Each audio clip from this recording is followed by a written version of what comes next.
Everyone, welcome to digital learning platform of Winsome International School. आज हम बात करने वाले हैं क्लास 12th के चैप्टर नंबर 1 के फाइनल पार्ट के बारे में। लास्ट अपन ने बात की थी, लेक्चर 3rd जो था उसके अंदर हमने देखा था कि जो एम्ब्रियो सेक जो होता है ना, ठीक है ना, वो कैसे बनता है। एम्ब्रियो सेक जो होता है वो 7 सेल्ड और 8 न्यूक्लिएट कैसे होता है। जो एम्ब्रियो सेक होता है ना उसको हम फीमेल गैमेटोफाइट भी बोलते हैं, ठीक है ना, क्योंकि उसके अंदर क्या होता है, एग सेल होती है। ठीक है, हमने देखा था कि फर्टिलाइजेशन कैसे होता है, डबल फर्टिलाइजेशन क्या होता है, ट्रिपल फ्यूजन क्या होता है, ये सारी प्रोसेसेस जो थी वो देखी थी। और फाइनली अपने को पता चला था कि जो ये एम्ब्रियो सेक है इसके अंदर क्या होता है, जो फर्टिलाइजेशन होता है वो 2 बार होता है, ठीक है ना। एक मेल गैमेट जो होता है वो कहां जाता है, एग सेल के साथ जाके फर्टिलाइज होता है, और दूसरा मेल गैमेट जो होता है वो आपको पता था कि पोलर न्यूक्लियाई जो होते हैं उनके साथ जाकर के फर्टिलाइज होता है। तो जो पोलर न्यूक्लियाई के साथ फर्टिलाइजेशन होता है उसके अंदर आपको पता था कि 2 हैप्लॉइड पोलर न्यूक्लियाई और 1 हैप्लॉइड मेल गैमेट्स, ये दोनों जो थे वो आपस में क्या कर रहे थे, फ्यूजन कर रहे थे। तो आज के लेक्चर में हम देखेंगे कि जब फर्टिलाइजेशन हो गया देन उसके बाद क्या क्या प्रोसेसेस होंगी। तो जो पोस्ट फर्टिलाइजेशन इवेंट्स जो है हम वो देखेंगे। तो आज के पूरे लेक्चर के अंदर क्या चलेगा, पोस्ट फर्टिलाइजेशन इवेंट्स, उनकी स्ट्रक्चर्स, उनके जो फंक्शंस होते हैं वो क्या होते हैं, वो सारी चीजें चलेंगी। देखो एक बार मैं आपको रिवाइज करवाता हूं। ये एम्ब्रियो सेक था, है ना, ये एम्ब्रियो सेक था। ओके सर, यहां पर जब फर्टिलाइजेशन हो गया तो उसके बाद पता है क्या होता है, यहां पर एक टूवन यानी डिप्लॉयड सेल बनती है जिसको हम बोलते हैं जाइगोट। क्यों सर ये टूवन कैसे हुई, ये टूवन हुई एक हैप्लॉइड मेल गैमेट और एक हैप्लॉइड फीमेल गैमेट, यानी एग सेल और मेल गैमेट, इन दोनों के फर्टिलाइजेशन क्या बना, जाइगोट बना। ठीक है, उसके बाद यहां पर 2 पोलर न्यूक्लियाई थे, ठीक है सर, 2 पोलर न्यूक्लियाई थे, और उसके बाद यहां पर एक मेल गैमेट जो है वो आकर के फ्यूज हुआ था। इसको अपनों ने याद हो तो बोला था ट्रिपल फ्यूजन बोला था, ठीक है ना। जब ट्रिपल फ्यूजन हो जाएगा देन उसके बाद पता है क्या होगा, ट्रिपल फ्यूजन होने के बाद यहां पर एक सेल बनेगी, उस सेल को हम क्या बोलते हैं, प्राइमरी एंडोस्पर्म सेल बोलते हैं। ठीक है, यहां ये न्यूक्लियस है, ये न्यूक्लियस है, ये न्यूक्लियस कैसा है, ये ट्रिप्लॉइड न्यूक्लियस है, 3N न्यूक्लियस है, ठीक है। और ये जो सेल बनेगी, ये सेल जो होती है उसको हम बोलते हैं प्राइमरी एंडोस्पर्म सेल, जिसको मैं शॉर्ट में PEC लिख देता हूं। एनसीईआरटी लिखती है, एनसीईआरटी जो होता है ना वो लिखती है कि जो सेंट्रल सेल होती है वो फर्टिलाइजेशन के बाद किस में कन्वर्ट होती है, वो फर्टिलाइजेशन के बाद प्राइमरी एंडोस्पर्म सेल में कन्वर्ट होती है। और ये जो न्यूक्लियस होता है इसको हम बोलते हैं primary endosperm nucleus, primary endosperm nucleus, ठीक है। ऊपर जो एंटीपोडल सेल्स होती है 3, वो सारी डिग्रेड हो जाती है, ठीक है। यहाँ पर साइनोइड सेल्स जो होती है वो भी क्या होती है, रिड्यूस हो जाती है, ठीक है। तो बचता क्या है सर, बचता है इसके अंदर एक प्राइमरी एंडोस्पर्म सेल, ठीक है, और उसके बाद एक बनता है जाइगोट। इस जाइगोट का काम क्या है सर, ये जाइगोट जो होगा वो आगे चल करके क्या बनाएगा, प्लांट का एम्ब्रियो बनाएगा, यानी प्लांट का जो छोटा बेबी होता है ना, छोटा बेबी प्लांट का, उसको हम बोलते हैं एम्ब्रियो। प्लांट का छोटा बेबी बनाएगा उसको हम बोलेंगे एम्ब्रियो, ठीक है। अब एक बात बताओ, जब ये जाइगोट होता है ना, जाइगोट ये एम्ब्रियो कैसे बनाता है, ये जाइगोट की जो सिंगल सेल होती है इसमें आगे चल करके माइटोसिस होता है। माइटोसिस एक ऐसा डिवीजन होता है जिसमें सेल्स के नंबर बढ़ते हैं, 1 से 2, 2 से 4, 4 से 8, 8 से 16, ऐसे नंबर बढ़ते हैं। लेकिन वो जो सेल्स बनती है, नई सेल्स, वो सारी की सारी सेल्स जो होती है वो कैसी होती है, इक्वल होती है, एक समान होती है, ठीक है। अगर ये सेल 2N है, जाइगोट कैसा है, 2N है, तो इससे जैसे भी आगे माइटोसिस होकर के नई सेल्स बनेंगी वो सारी की सारी सेल्स कैसी होंगी, 2N 2N 2N सेल्स होंगी। तो यहां से जाइगोट से क्या बनेगा, आगे चल करके प्लांट का एम्ब्रियो बनेगा, ठीक है ना। वो जो प्लांट का एम्ब्रियो होगा, ठीक है, वो आगे चल करके क्या करेगा, वो नया प्लांट बनाएगा। सर ये एम्ब्रियो कहां प्रेजेंट होता है, ये एम्ब्रियो होता है सीड के अंदर प्रेजेंट होता है। थोड़ी देर में देखेंगे अपने कि सीड के अंदर ये जो एम्ब्रियो होता है ना, जब हम सीड को सो करते हैं यानी सीड को बो देते हैं, तो उसके बाद क्या होगा, सीड को बोने के बाद ये एम्ब्रियो जो होता है वो बाहर से ऑक्सीजन लेता है, ठीक है ना, बाहर से वाटर कंटेंट लेता है और एक्टिव होकर के क्या करता है, वो जर्मिनेट करता है। जब सीड जर्मिनेट करेगा तो क्या होगा, नया प्लांट बनेगा। अब देखो ये तो आगे चल करके बनाएगा एम्ब्रियो, ठीक है सर। ये जो ऊपर की जो सेंट्रल सेल होती है जिसको हम प्राइमरी एंडोस्पर्म सेल बोलते हैं, बाद में प्राइमरी एंडोस्पर्म सेल में कन्वर्ट होगी, ठीक है। ये क्या करेगी, ये एक न्यूट्रिशनल सब्सटेंस बनाएगी जिसका नाम होगा एंडोस्पर्म। इससे बनेगा आगे एंडोस्पर्म। सर ये जो एंडोस्पर्म होता है इसकी क्या जरूरत है, अब आपको पता है ये जो जाइगोट होता है ना, ये आगे चल करके सेल डिवीजन करेगा। जब ये सेल डिवीजन करेगा तो क्या इसकी सेल को न्यूट्रिशन नहीं चाहिए क्या, बिल्कुल चाहिए। जब इसकी सेल को न्यूट्रिशन चाहिए होगा तो वो न्यूट्रिशन कहां से मिलेगा, ये जो प्राइमरी एंडोस्पर्म सेल जो होती है, इसका न्यूक्लियस जो होता है वो जो न्यूट्रिशन बनाएगा, यानी कि वो जो एंडोस्पर्म बनाएगा, उस एंडोस्पर्म से क्या होगा, इसको न्यूट्रिशन मिलेगा। ठीक है ना। आप है ना एक ऐसा मान लो कि ये एक जाइगोट जो है ये एक भूखा बच्चा है, ठीक है ना, भूखा बच्चा है, बस इसको खाना चाहिए कि लाओ खाना दे दो, खाना दे दो, खाना दे दो।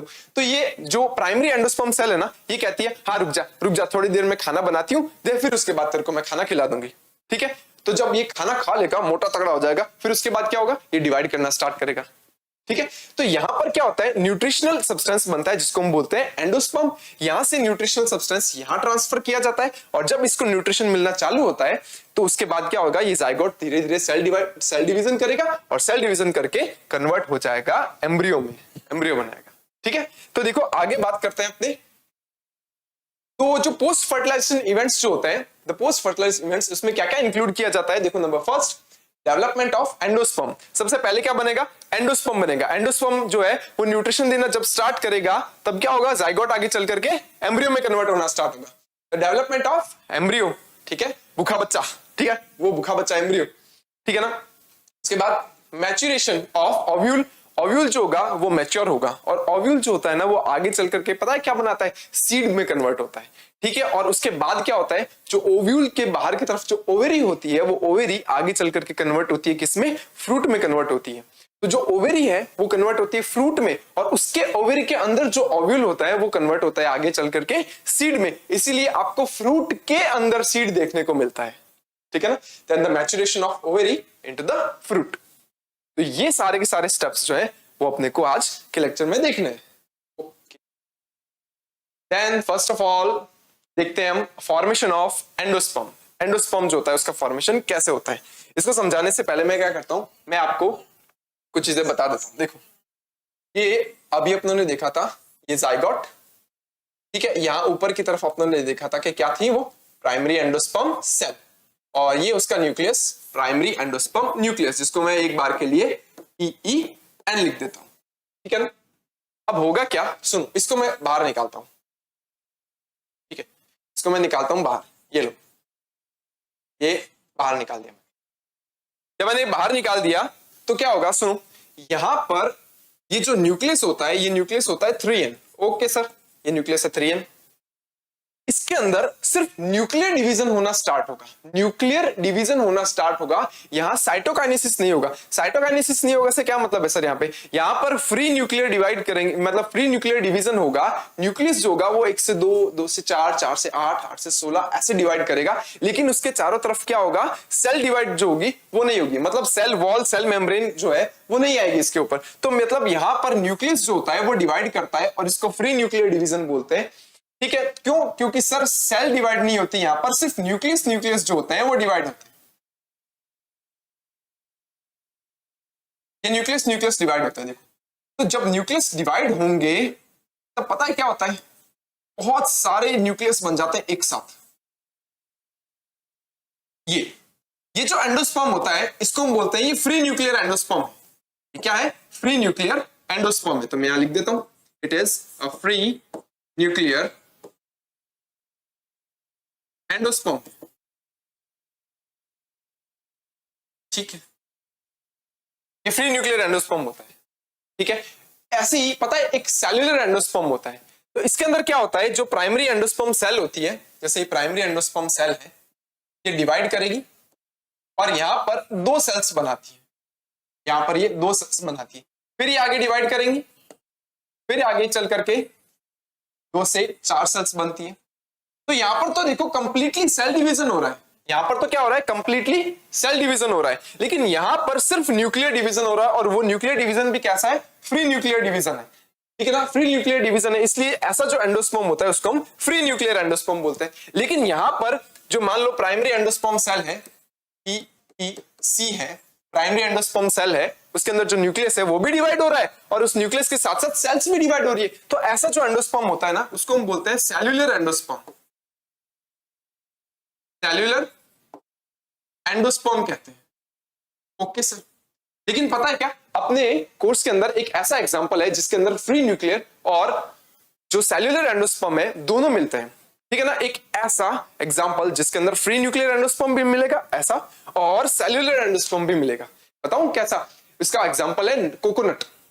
नारियल जो होता है ना, नारियल, उसके अंदर क्या होता है, स्टार्टिंग फेज जो होती है ना वो फ्री न्यूक्लियर एंडोस्पर्म की होती है, और देन उसके बाद क्या होता है, वो सेल्यूलर एंडोस्पर्म में कन्वर्ट हो जाता है। देखो फॉर एग्जांपल, आपने नारियल पानी पिया होगा, ये नारियल, नारियल ये रहा, ठीक है ना। इस नारियल के अंदर कोकोनट वाटर यहां पर, ये तो वास्तव में पता है क्या, कोकोनट वाटर जो होता है ना वो और कुछ नहीं है, वो फ्री न्यूक्लियर एंडोस्पर्म है, फ्री न्यूक्लियर एंडोस्पर्म है, ठीक है सर। वो प्री न्यूक्लियर एंडोस्पर्म होता है कोकोनट वाटर जो होता है।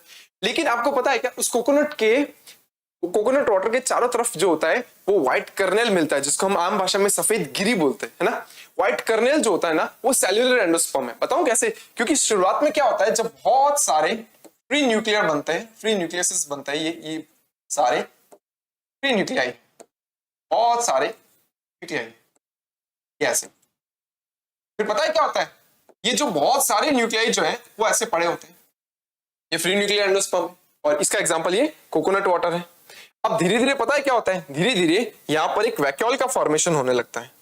जब यहां पर एक वैक्यूल का फॉर्मेशन होने लगेगा देन क्या होगा पता है, इसको मैं थोड़ा सा ऊपर शिफ्ट कर देता हूं, देखो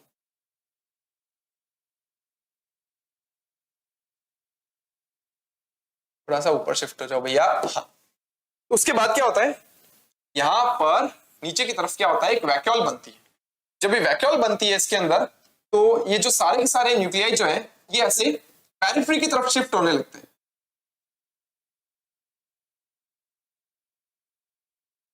ऐसे। और इनके चारों तरफ पता है क्या होता है, ये चारों तरफ जो होता है वो सेल वॉल आना स्टार्ट हो जाती है। तो बताओ क्या इसके ऊपर जब सेल वॉल आना स्टार्ट हो जाएगी न्यूक्लियस के ऊपर, तो क्या ये सेल्स में कन्वर्ट हो जाएंगे क्या? हाँ, ये तो सेल्स में कन्वर्ट हो जाएंगे।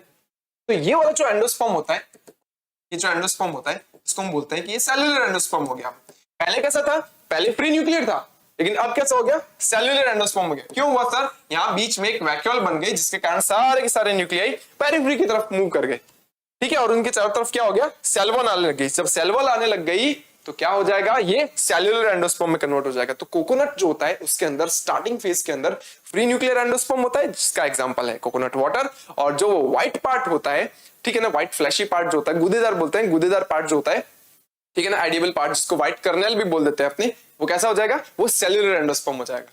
तो कोकोनट में दोनों तरह का एंडोस्पर्म मिलता है, स्टार्टिंग में free nuclear and then cellular endosperm. तो अब मैं एंडोस्पर्म के बारे में बताता हूं डिटेल में, ठीक है। तो एंडोस्पर्म के बारे में आप क्या ध्यान रखोगे, एंडोस्पर्म जो है वो एक न्यूट्रिटिव सब्सटेंस है जो डेवलपिंग एम्ब्रियो को न्यूट्रिशन देगा। वो जाइगोट पे जाएगा, जाइगोट को न्यूट्रिशन देगा, तो जाइगोट सेल डिवाइड करके एम्ब्रियो में कन्वर्ट होना स्टार्ट होगा। तो देखो फॉर्मेशन ऑफ एंडोस्पर्म क्या है, the endosperm develops before the embryo because the cells of endosperm are filled with the reserved food materials। तो ये बोलता है कि पहले एंडोस्पर्म डेवलप होता है। हाँ सही बात है, पहले खाना बनेगा तभी तो वो बच्चा खाना खाएगा, है या नहीं। तो जाइगोट जो होगा वो क्या कर देगा, पहले जब न्यूट्रिशन जो होगा वो बनेगा, उसके बाद उसको न्यूट्रिशन मिलना स्टार्ट होगा। जब जाइगोट को न्यूट्रिशन मिलना स्टार्ट होगा तो वो क्या करेगा, आगे डिवाइड करना स्टार्ट करेगा। They are used for the nutrition for the developing embryo. और ये जो न्यूट्रिटिव सब्सटेंस या फूड मटेरियल जो होता है वो डेवलपिंग एम्ब्रियो जो होता है उसके लिए यूज में आता है, ठीक है। उसके बाद देखो the primary endosperm cell divides repeatedly and forms a triploid endosperm tissue. तो कभी कभी क्या होता है, देखो कभी कभी तो क्या, हमेशा ही द प्राइमरी एंडोस्पर्म सेल जो होते हैं वो डिवाइड करती है, और डिवाइड करने के बाद क्या करती है, ट्रिप्लॉइड, क्योंकि न्यूक्लियस सारे के सारे क्या होंगे, 3n होंगे, क्योंकि वहां पर माइटोसिस हो रहा है, और एंडोस्पर्म टिश्यू का फॉर्मेशन करती है। ये तो सेल्यूलर एंडोस्पर्म की बात हुई है ना, क्योंकि यहां पर सेल डिवाइड की बात कर रही है ना। इन कॉमन एंडोस्पर्म, अब ये बता रहे कॉमन एंडोस्पर्म कैसे होते हैं। In a common endosperm development the PEN primary endosperm nucleus undergoes to the successive nuclear divisions to give a rise of free nuclei। okay, this stage is called free nuclear endosperm। तो वो free nuclear endosperm होता है, और इसका example क्या है, इसका example है कोकोनट वाटर। देखो यहाँ पर प्राइमरी एंडोस्पर्म न्यूक्लियस है, ठीक है, यहाँ ये जाइगोट बता रखा है, ये जो छोटी सी स्ट्रक्चर बता रहा है जाइगोट। जैसे इसने 1 से 2, 2 से 4, 4 से 8 ऐसे करते करते धीरे धीरे इसने फ्री न्यूक्लियस बनाना स्टार्ट किए। उसके बाद देखो जाइगोट जो है वो धीरे धीरे डेवलप होना स्टार्ट हो रहा है, और ये आगे चल करके यहाँ पर कन्वर्ट हो गया, किसमें, एम्ब्रियो के अंदर कन्वर्ट हो गया। ठीक है ना। और उसके बाद ये जो सेल्स है, सारी की सारी सेल्स जो होती है वो सेल्यूलर एंडोस्पर्म बना लेती है। देखो यहां तक तो क्या था, फ्री न्यूक्लियर एंडोस्पर्म था, तो फ्री न्यूक्लियर एंडोस्पर्म है ना। और यहां पर पहुंचते पहुंचते देखो किनारे की तरफ क्या हो गई, सेल्स बन गई है और इसके चारों तरफ सेल वॉल्स आ गई है, तो ये क्या हो गया, सेल्यूलर एंडोस्पर्म हो गया। ओके, इसके बाद क्या देखिए, then the endosperm become a cellular due to the cell wall formation। और उसके बाद क्या होगा, सेल वॉल फॉर्मेशन हो जाता है, और सेल वॉल फॉर्मेशन के बाद क्या होता है, वो सेलुलर एंडोस्पर्म में कन्वर्ट हो जाता है। The endosperm may be either fully consumed by the growing embryo। तो या तो क्या होता है, ये एंडोस्पर्म जो होता है वो पूरी तरीके से एम्ब्रियो क्या करता है, कंज्यूम कर लेता है, यानी वो भूखा बच्चा यानी कि जाइगोट जो होता है वो क्या करेगा, सारा का सारा जितना भी फूड मटेरियल बना था, जितना भी एंडोस्पर्म बना था, वो सारा का सारा वो कंज्यूम कर लेगा, यूज कर लेगा अपने डेवलपमेंट के लिए। ठीक है, किसमें होता है, जैसे पी यानी मटर में, और बीन्स के अंदर ऐसा होता है।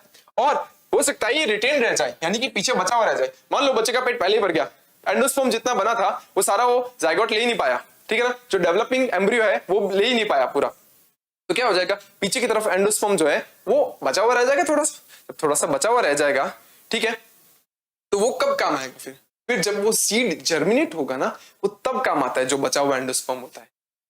और may be retained in the mature seed, किसमें होता है, as in coconut and castor.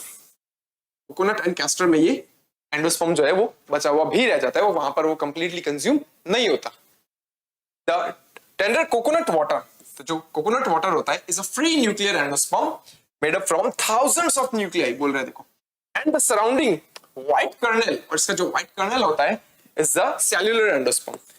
तो देखो इसका व्हाइट कर्नेल सेल्यूलर एंडोस्पर्म होता है, और जो कोकोनट वाटर होता है वो फ्री न्यूक्लियर एंडोस्पर्म होता है।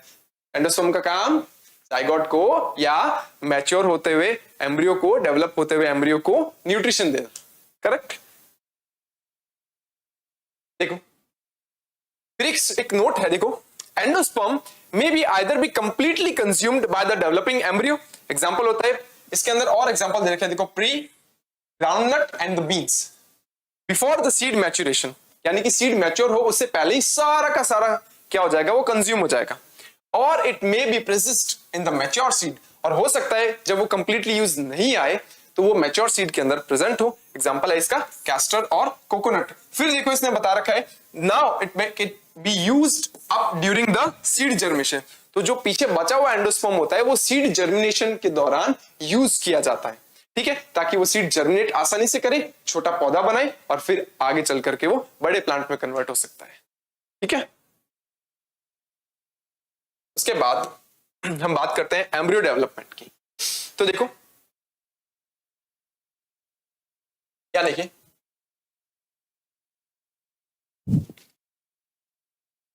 जो एम्ब्रियो सेक था इसके अंदर ये जाइगोट था, और इस जगह पर मान लो प्री न्यूक्लियर डिवीजन स्टार्ट हो गए थे, है ना, बहुत सारे न्यूक्लियर बनने स्टार्ट हो गए थे, बहुत सारे मल्टीपल न्यूक्लियर बने थे।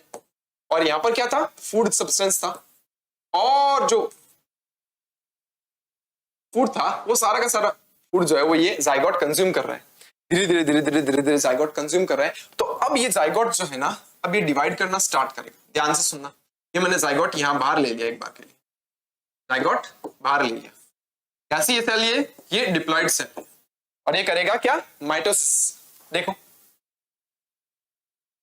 ये माइटोसिस जब करता है तो पता है क्या करता है, तब ये ऐसे दो सेल्स बनाता है, और ये दोनों सेल्स जो होती है ना वो अनइक्वल होती है, ऐसे दो अनइक्वल सेल्स होते हैं, एक बड़ी सेल होती है और एक छोटी सेल होती है।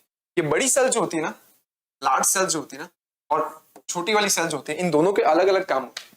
ये जो बड़ी वाली सेल होती है इसके अंदर आगे और ज्यादा डिवाइडेशन होता है, और वो क्या करती है, वो कुछ ऐसे स्ट्रक्चर बनाती है,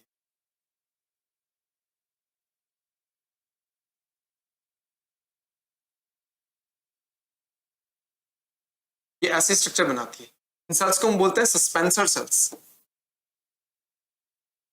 स्पेंसर सेल्स। ये जो ऊपर की तरफ जो सेल दिखाई दे रही है इसको हम बोलते हैं सकर सेल, सकर सेल कहते हैं इसको, ठीक है। और नीचे की तरफ जो स्मॉल सेल होती है ना, वो आगे चल करके एम्ब्रियो बनाती है, वो भी 1 से 2, 2 से 4, 4 से 8, 8 से 16 ऐसे डिवाइड करती है, ये डिवाइड करना स्टार्ट करती है। जब ये डिवाइड करेगी तो ये एम्ब्रियो का फॉर्मेशन करेगी, तो ये वाला पोर्शन जो होगा ये तो एम्ब्रियो बनेगा, और यहां पर एक अलग तरह की सेल्स बनेंगी, उनको हम बोलते हैं सस्पेंसर सेल्स, और एक बड़ी सेल जो होती है उसको हम बोलते हैं sucker cell. Sir sucker cell का काम क्या होता है? सकर सेल का काम ये होता है कि वो जो एम्ब्रियो डेवलप हो रहा है उसको जो न्यूट्रिशन चाहिए ना, तो वो सकर सेल जो होती है ना वो क्या करती है, एब्जॉर्ब करती है उस न्यूट्रिशन को। तो यहां पर पता है क्या होगा, देखो एक साइड और ले लेता हूं मैं, क्या देखिए यहां पर इस जगह पर ये सकर सेल, ठीक है, ये नीचे की तरफ यहाँ सस्पेंसर सेल्स दिखा के, फिर यहाँ नीचे की तरफ ये एम्ब्रियो बन रहा है। तो यहाँ पर जो एंडोस्पर्म होगा, ये जो एंडोस्पर्म होगा उस एंडोस्पर्म को क्या किया जाएगा, एब्जॉर्ब किया जाएगा, और वो कौन करेगा, यहाँ पर ये सकर सेल करेगी। फिर उसके बाद सकर सेल जो होती है वो क्या करती है, जो भी न्यूट्रिशन है उसको क्या करती है, नीचे की तरफ एम्ब्रियो की तरफ भेजती है, ताकि जो एम्ब्रियो है वो आगे और ज्यादा सेल डिवाइड जो है वो करना जारी रखे, कंटिन्यू में रखे। और ये जो सस्पेंसर सेल्स होती है वो आगे उसके ट्रांसपोर्टेशन में हेल्प करती है, ठीक है। तो जो भी न्यूट्रिशन बाहर से आ रहा है उसको आगे ट्रांसपोर्ट करवाएगी कौन, सस्पेंसर सेल्स। तो पता है एम्ब्रियो जो होता है ना उसका डेवलपमेंट जो होता है वो कैसे होता है, एट अ स्टार्टिंग फेज क्या होता है, एम्ब्रियो जो होता है वो ऐसे गोल होता है, गोल होता है, गोल होता है, ठीक है। यहां पर सस्पेंसर सेल्स जो होती हैं वो भी काफी डेवलप हो चुकी हैं, क्यों, ठीक है, लगभग 7-8 सेल्स होती हैं ये, और यहां पर जो सेल्स होती हैं वो भी काफी सारी हो जाती है, यहां पर भी सेल्स जो है वो डिवाइड करती हैं।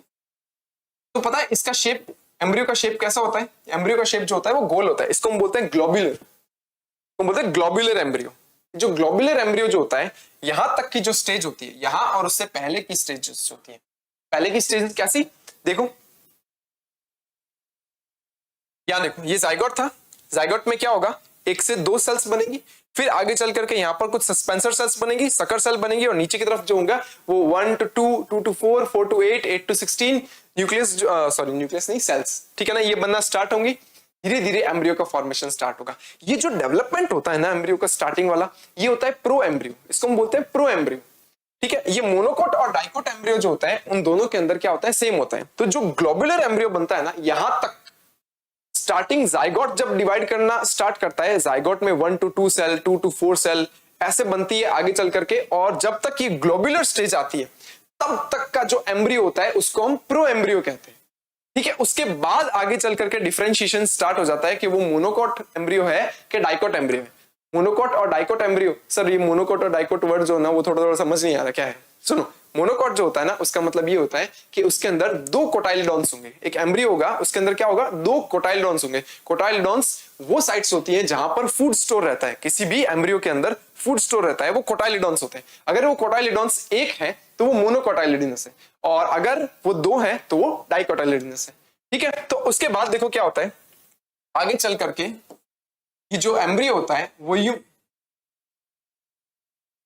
हार्ट शेप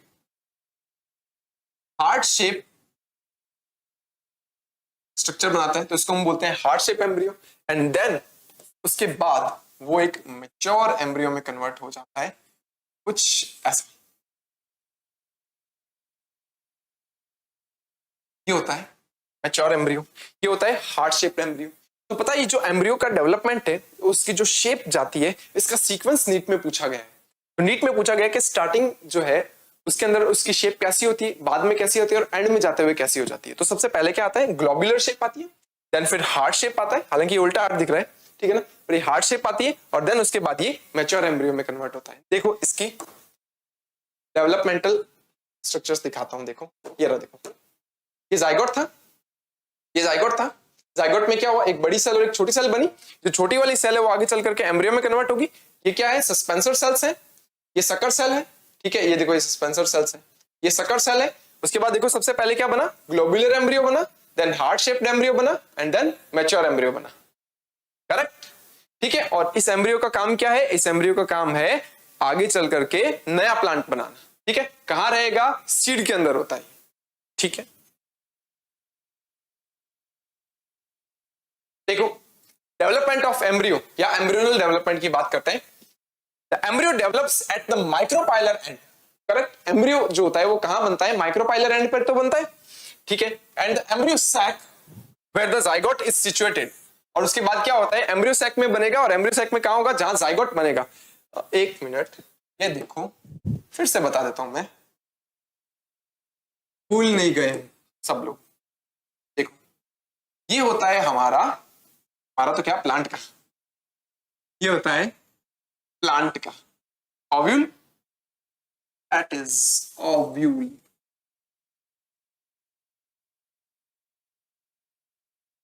ये ओव्यूल होता है। ये क्या है, इंटेगुमेंट से।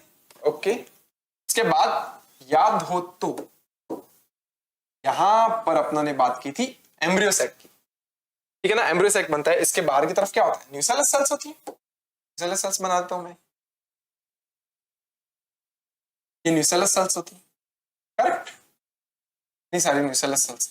देन उसके बाद क्या होगा, देखो यहां पर इस जगह पर ये एम्ब्रियो बना, मैं अलग मार्कर से बना देता हूं, ये बना एम्ब्रियो, ठीक है। यहां वो एंडोस्पर्म था, देन ये सकर सेल थी, ठीक है, और ये एम्ब्रियो बना। तो मुझे एक बात बताओ, ये एम्ब्रियो कहां बना, ये एम्ब्रियो बना इस एंड पे, कहां बना, ये माइक्रोपाइलर एंड, देखो है ना, ये माइक्रोपाइल बोलते हैं ना इसको, माइक्रोपाइल। तो माइक्रोपाइलर एंड जो था उसके पास में तो बना एम्ब्रियो, ठीक है। किससे बना था, जाइगोट से बना sir.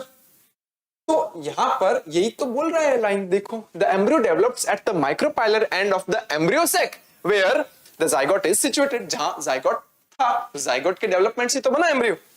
The early embryonic developments, embryogeny बोलते हैं उसको, is a similar, is the monocotyledonous and dicotyledonous seed, ठीक है। Through the seeds different greatly, ठीक है। The zygote gives rise to the pre embryo, subsequentially to the globular and heart shape and then mature embryo. शुरुआत में बोलता है कि जब एम्ब्रियो बन रहा होता है तो इसकी जो स्टार्टिंग फेज जो होती है ना, वो कैसी होती है, मोनोकोट और डाइकोट एम्ब्रियो में सेम होती है, लेकिन उसके बाद में वो डिफरेंशिएट होना स्टार्ट होता है, ठीक है। उसके बाद वो ग्लोबुलर में जाता है सबसे पहले, then heart shape and then mature embryo, इसमें कन्वर्ट होता है। ओके, ठीक है। यहाँ साइनर्जिड सेल्स दिखा रखी है जो डीजनरेट हो रही है, ये जाइगोट है जो आगे चल करके किसमें कन्वर्ट होगा, इसमें कन्वर्ट होगा। वो जाइगोट जो है वो एम्ब्रियो में कन्वर्ट होगा। यहाँ प्राइमरी एंडोस्पर्म न्यूक्लियस है जो न्यूक्लियर डिवीजन करेगा और न्यूक्लियर डिवीजन करके एंडोस्पर्म बनाएगा। ये एंटीपोडल सेल्स है, ये 3 एंटीपोडल सेल्स थी जो डीजनरेट हो रही है। सर ये कैसे बनाया, डायग्राम समझ नहीं आ रहा है, ठीक है ना। कभी ये ऊपर की तरफ बना देता है, ठीक है ना, एग सेल, कभी ये नीचे की तरफ बना देता है एग सेल, ठीक है ना। अभी पता है क्या है, अभी जो मैंने बताया था, जो ओव्यूल बताया था, उसमें माइक्रोपाइलर एंड यू नीचे की तरफ है, ये माइक्रोपाइलर एंड, यहाँ माइक्रोपाइलर एंड, ठीक है ना, ये माइक्रोपाइलर एंड है। फिर इसके पास में यहाँ एम्ब्रियो लगा हुआ है, ठीक है। तो माइक्रोपाइलर एंड जो होता है ये रहा, ये अंदर की तरफ क्या है, एम्ब्रियो सैक है। फिर यहाँ अंदर की तरफ एम्ब्रियो लगा हुआ है। तो यहाँ पर ये ऐसे दिखा रखा है जो 180 डिग्री के एंगल पर होता है ना। लेकिन यहाँ पर जो डायग्राम दिखा रखा है, एनसीईआरटी क्या करती है, एनसीईआरटी ने यू डायग्राम दिखा है।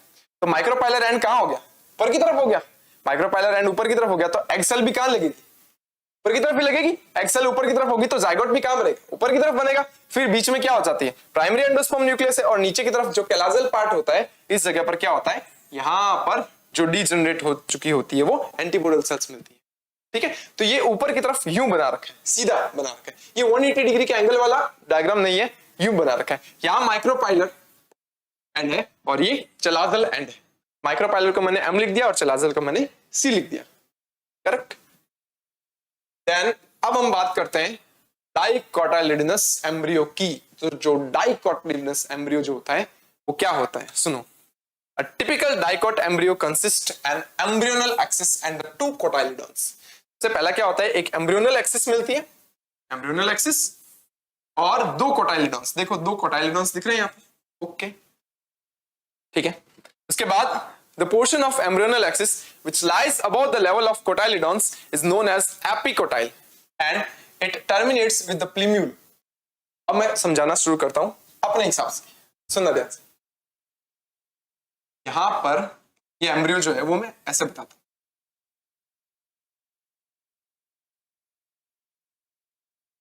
यूं मैंने एक बार के लिए इस एम्ब्रियो को सीधा कर दिया, बड़ी देर से उल्टा बैठा था, चलो सीधा हो, ये मैंने इसको सीधा कर दिया, ठीक है। ये 2 क्या है, कोटाइलिडॉन्स है, ये पीछे भी देखे थे, ये क्या है, कोटाइलिडॉन्स है।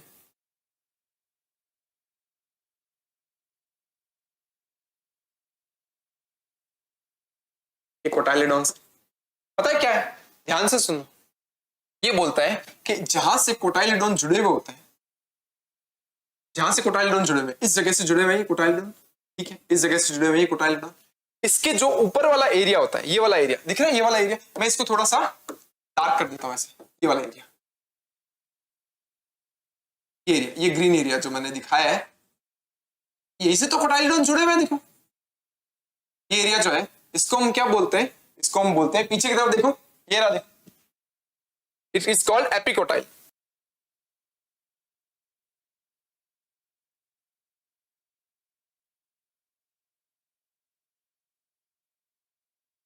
कोटाइल, ये एपिकोटाइल कहते हैं इसको, ओके। एपिकोटाइल, ठीक है, it terminates with the प्लीम्यूल that is called shoot tip also, ठीक है। इसके आगे वाला जो पोर्शन होता है, ये जो पोर्शन होता है, इसको शूट टिप कहते हैं। मैं धीरे धीरे आराम से, जैसे एनसीईआरटी कहती है, मैं वैसे वैसे समझाता जा रहा हूं, ठीक है। ये व्हाइट वाला पोर्शन जो है, इसकी बात करता हूं।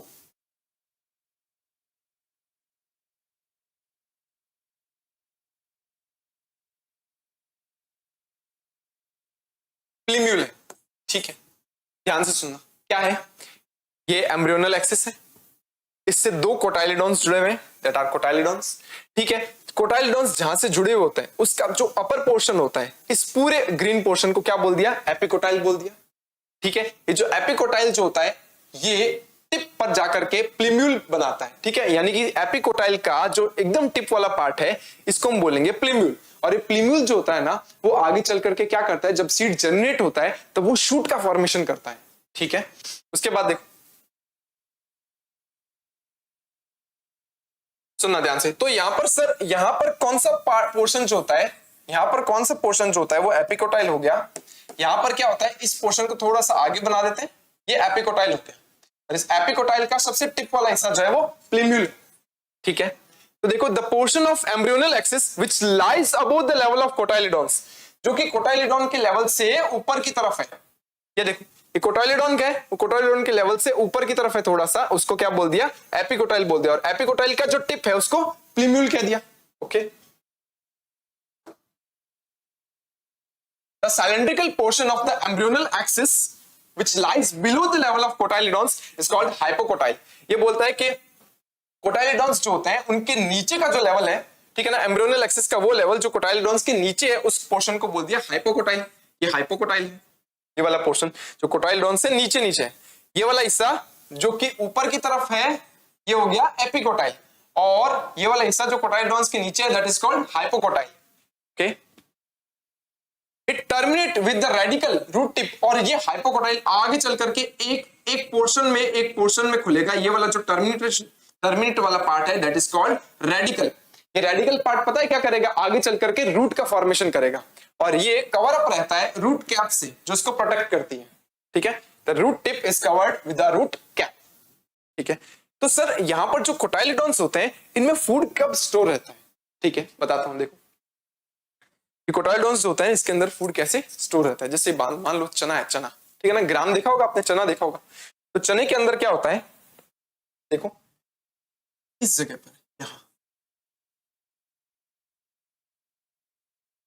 ये चने का सीड होता है। मैंने इस चने के सीड को ओपन किया, जैसे इस चने के सीड को ओपन किया, देन इसके अंदर जो सेंटर पार्ट जो है वो है एम्ब्रियो, ठीक है। और ये जो दो कोटाइलिडॉन्स है ना, ये दो कोटाइलिडॉन्स, इनमें जब फूड स्टोर हो जाता है ना, तो ये बड़े फूल जाते हैं। फॉर एग्जांपल, सुनना ध्यान से, एग्जांपल के लिए सुनो, ठीक है ना। मान लो मैं एक एम्ब्रियो हूं, ठीक है, एक बार के लिए मानना मैं एक एम्ब्रियो, और मेरे जो दोनों कोटाइलिडॉन है वो यहाँ है, ठीक है ना, ऐसे। ये जो मेरे दोनों हाथ है, ये जो दोनों हाथ है वो क्या है, ये मेरे कोटाइलिडॉन है, यू, ठीक है। ये मेरे दोनों हाथ कहां से जुड़े हुए हैं, ये मेरे दोनों हाथ सर जो है वो गर्दन है ना, उसके पास से इधर से जुड़े हुए है ना। ये दोनों कोटाइलिडॉन है, मेरे दोनों हाथ कोटाइलिडॉन से। अभी इनके अंदर क्या हुआ, फूड स्टोर होना स्टार्ट नहीं हुआ है, अब होगा, ठीक है ना। तो जो मेरा शोल्डर वाला हिस्सा ना, जहां मेरे हाथ जुड़े हुए हैं, जो मेरे कोटाइलिडॉन से जुड़े हुए हैं, उसका अपर पोर्शन, ये वाला पोर्शन, जो मुंडी वाला पोर्शन दिख रहा है, ये वाला पोर्शन जो है वो क्या है, एपिकोटाइल, ठीक है। ये पूरा पोर्शन यहां से लेकर के यहां तक का पूरा पोर्शन एपिकोटाइल है। और ये जो मेरा सिर वाला हिस्सा ना, जहां मेरे बाल है, ये वाला पोर्शन जो है वो क्या हो गया, ये प्लीम्यूल है। क्या बोल रहा हूं मैं, ध्यान से सुनना। मेरे दोनों हाथ कोटाइलिडॉन्स मान लो, कोटाइलिडॉन्स है, मैं पूरा एक एम्ब्रियो हूं, ठीक है, ये कोटाइलिडॉन्स, दोनों हाथ कोटाइलिडॉन्स, ये जहां से जुड़े हुए हैं, इसका अपर पोर्शन क्या है, एपिकोटाइल, एपिकोटाइल है। उसके बाद क्या होगा, जो एपिकोटाइल का सबसे टिप पार्ट है, टिप पार्ट एकदम टिप पार्ट, ये मेरे हेयर्स, दैट इज कॉल्ड क्या, प्लीम्यूल, उसको प्लीम्यूल बोलते हैं, ठीक है। अब ये जो मेरे हाथ है, क्या है, हाथ तो क्या, कोटाइलिडॉन, ठीक है ना, उसका लोअर वाला पोर्शन, यहां से मेरे कोटाइलिडॉन्स यानी हाथ जुड़े हुए, इसके नीचे वाला पूरा पोर्शन जो है, नीचे वाला जितना भी पोर्शन है वो पूरा क्या है, हाइपोकोटाइल है, ठीक है, हाइपोकोटाइल है। मेरे पांव जो है वो क्या होगा, वो आगे चलकर मेरे पांव जो है वो क्या हो जाएंगे, वो हो जाएगा रेडिकल, ठीक है, वो हो जाएंगे क्या, रेडिकल हो जाएंगे। अब पांव तो यहां नहीं दिख पाएंगे, ठीक है ना, तो आप इमेजिन कर लेना, ठीक है ना। तो क्या था, ये जो मेरे कोटाइलिडॉन्स है, ये कोटाइलिडॉन्स, इसके अपर वाला पोर्शन क्या, एपिकोटाइल, एपिकोटाइल के सबसे ऊपर वाला हिस्सा क्या, प्लीम्यूल, और वहीं जहां मेरे कोटाइलिडॉन्स जुड़े हुए हैं, उन कोटाइलिडॉन्स के नीचे वाला पोर्शन क्या, सारा हाइपोकोटाइल। हाइपोकोटाइल जो है उसके सबसे टिप वाला, यानी मेरे जो पांव है वो क्या, पांव वाला पार्ट जो है दैट इज रेडिकल। और हो सकता है मेरे पांव में, जैसे मान लो चप्पल पहनी हुई है, ठीक है ना, मेरे पांव में जो चप्पल पहनी हुई है वो क्या कर रही है, मेरे पांव को प्रोटेक्ट कर रही है, तो मेरे पांव को प्रोटेक्ट करने वाली जो कवरिंग है that is called root cap, ठीक है ना। तो जो रेडिकल को कवर अप करती है वो क्या है, रूट कैप है। तो वैसे ही मेरे पांव को, जो कि रेडिकल के फॉर्म में मैं अभी बता रहा हूं, तो वो क्या हो जाएगी, रूट कैप हो जाएगी, ठीक है। और अब सुनना ध्यान से सुनना, ये मेरे हाथ, मान लो इनके अंदर क्या है, फूड स्टोर हो जा रहा है, तो मान लो फूड स्टोर हो जा रहा है, एक बार के लिए कोटाइलिडॉन्स जो थे वो ऐसे थे दोनों, है ना, दिख रहे हैं कोटाइलिडॉन्स, फिर धीरे धीरे जैसे क्या हो गया, फूड इसके अंदर स्टोर होता गया, तो ये फूलनेस स्टार्ट हो गई, एकदम बल्कि हो गए, समझो एकदम फूल गए। तो जब ये इतने फूल जाएंगे, जब ये मेरे हाथ जो है वो फूल जाएंगे, तो क्या हो जाएगा, जब मेरे हाथ फूल जाएंगे तो धीरे धीरे क्या होगा, मेरा एम्ब्रियो जो, मतलब मैं जो हूं वो एकदम पिचकता जाऊंगा, और एकदम ऐसे लगता है कि एकदम बीच में पिचक गया, मेरे इधर और मेरे इधर दोनों कोटाइलिडॉन है, और मैं एम्ब्रियो बेचारा एकदम से बीच में पिचक गया। तो एग्जैक्टली यही तो डायग्राम मैंने यहां बनाया है, देखो ये दो कोटाइलिडॉन्स थे, ये दो कोटाइलिडॉन से बेचारा एम्ब्रियो, इतना सा एम्ब्रियो बीच में, जब मैंने खोल के देखा तो बीच में ये एम्ब्रियो दिख रहा है। ये वाला हिस्सा क्या है, रेडिकल है, ऊपर वाला हिस्सा क्या है, बाल, मेरे बाल क्या, प्लीम्यूल।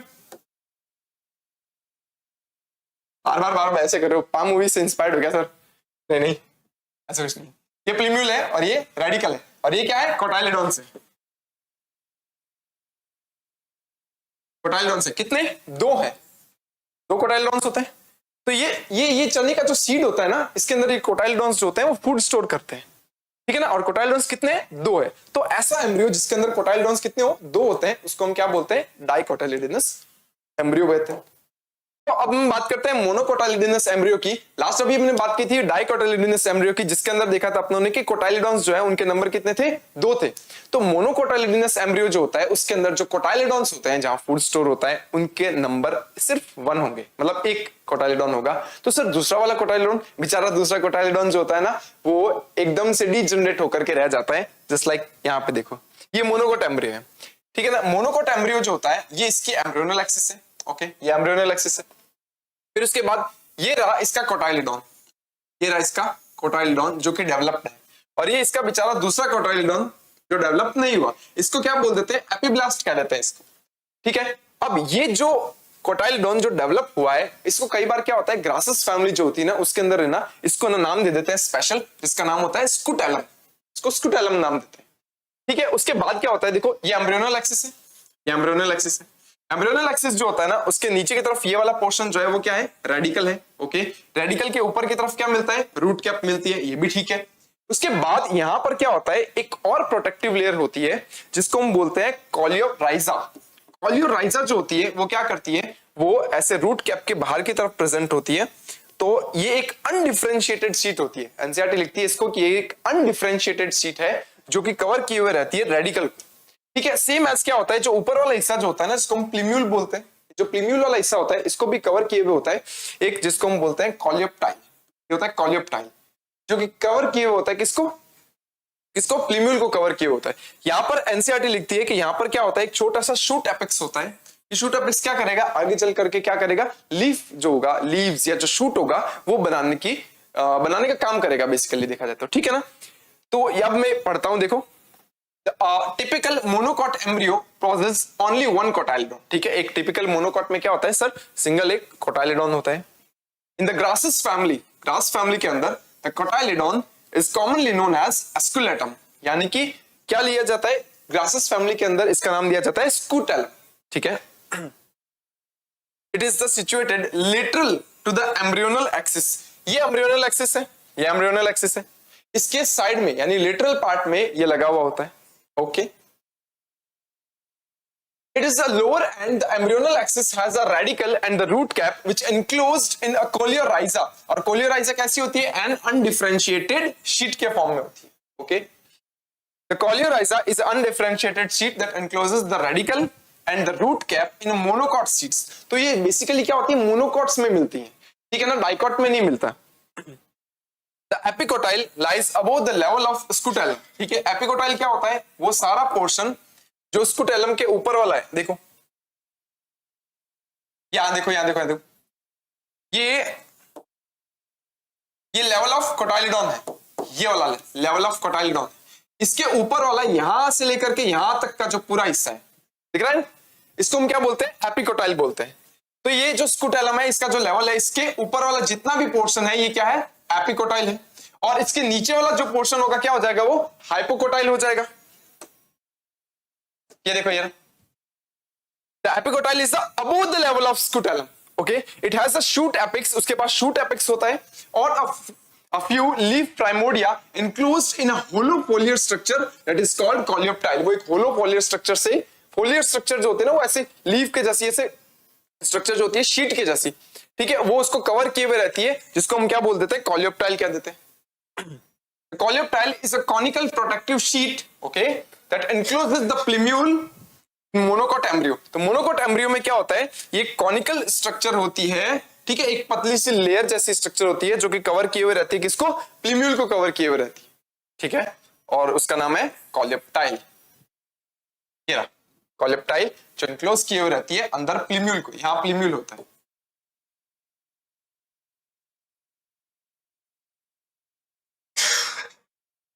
आ गया प्लूम्यूल,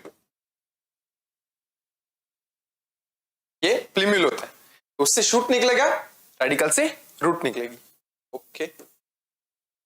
अब हम बात करते हैं सीड की। सुनो, सीड क्या होता है, सीड जो है वो एक ऐसी स्ट्रक्चर है जो कि डेवलप होती है फर्टिलाइज्ड ओव्यूल से। तो जो ओव्यूल होता है वो फर्टिलाइजेशन के बाद किस में कन्वर्ट होता है, सीड में कन्वर्ट हो जाता है।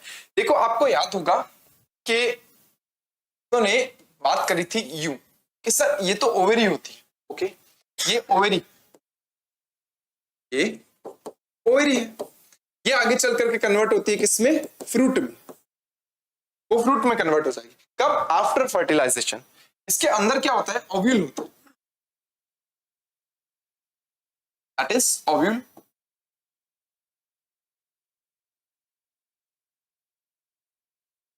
ये ओव्यूल होता है, और इस ओव्यूल के अंदर होता है एम्ब्रियो सैक,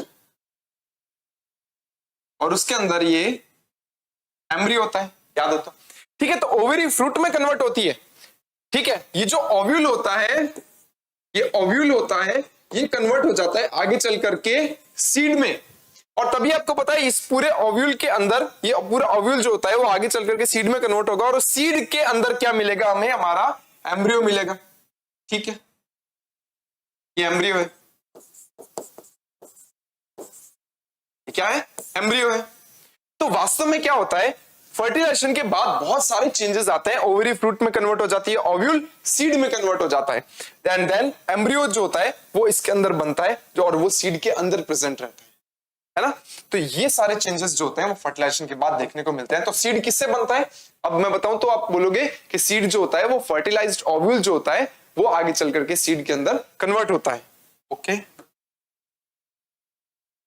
क्या देखिए, सीड की बात करते हैं। Seed is the final and the last product of sexual reproduction, ठीक है, in angiosperms. It is the fertilised ovule, ये क्या है, फर्टिलाइज्ड ओव्यूल से, that is developed inside the fruit, इसीलिए फ्रूट के अंदर मिलता है ये क्या, सीड, क्यों? क्योंकि ओव्यूल जो होता है वो ओवरी के अंदर होता है। ओव्यूल कहां होते हैं? ओवरी के अंदर होते हैं, और ओवरी फ्रूट में कन्वर्ट होती है, ओव्यूल सीड में कन्वर्ट होता है। दैट रिजल्ट ये मिलेगा हमें कि फ्रूट के अंदर सीड मिलेंगे।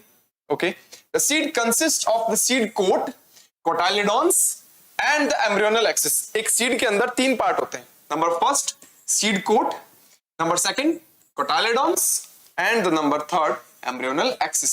सुनो,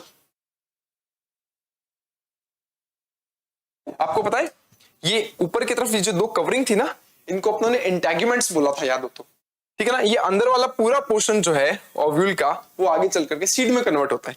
तो ये जो इंटेगुमेंट्स होते हैं ना, इनको अपनों ने आउटर इंटेगुमेंट्स और इनर इंटेगुमेंट बोला था, है ना। तो ये जो दोनों इंटेगुमेंट होते हैं ये आगे चल करके कन्वर्ट हो जाते हैं सीड कोट में। वो सीड कोट में कन्वर्ट हो जाता है, जिनको हम बोल देते हैं जनरली बीज का जो छिलका होता है, वो सीड कोट में कन्वर्ट हो जाता है ये, ठीक है ना। फॉर एग्जांपल बताता हूं मैं कि जो सीड कोट होता है ना वो कैसे दिखाएगा। आपने ना पीनट खाया ना, पीनट, मूंगफली, मूंगफली के ऊपर जो रेड कलर का जो छिलका होता है ना, वो उसका सीड कोट है, ठीक है। एक चना ले लो आप, चना जो होता है ग्राम जिसको हम बोलते हैं, ग्राम के ऊपर, चने के ऊपर जो होता है वो बीज का जो छिलका होता है वो उसका सीड कोट है। तो ये जो इंटेगुमेंट्स होते हैं ये आगे चल करके क्या करते हैं, सीड कोट में कन्वर्ट हो जाते हैं, ठीक है।